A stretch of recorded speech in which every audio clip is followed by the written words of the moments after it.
land was part of the original homestead that Scott and Helen Nearing, who wrote the seminal homesteading book Living the Good Life, moved to in 1952.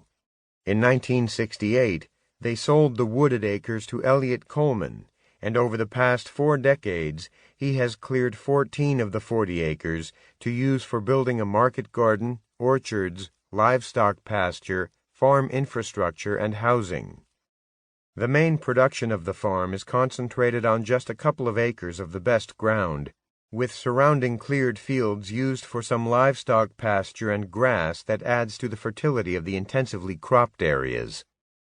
Eliot is well known for work he has been doing since the late 1960s, initially experimenting with and refining techniques from market growers he visited in France and other parts of Europe.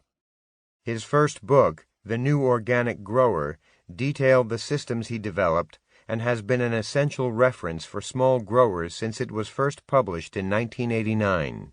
In the years since, he has continued to refine his systems and to develop tools, always tinkering and focusing on work efficiency, season extension, and year-round growing in cold climates. His 2009 book, The Winter Harvest Handbook, builds on his earlier work and focuses on winter production techniques. The basics.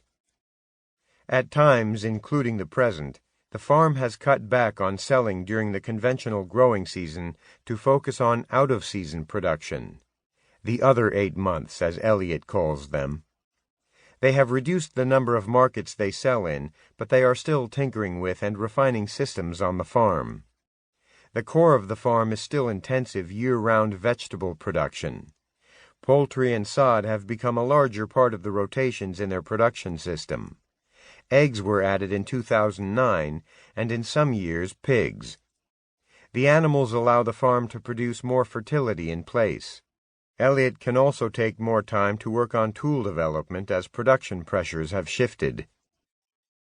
Customers and markets. Four Seasons Farm has always been a market farm.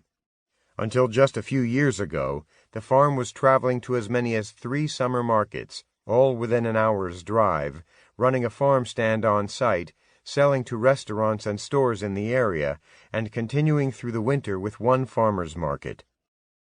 Recently, they've scaled back, eliminating both the farm stand, for the most part, and summer markets to concentrate on the winter markets from October to May.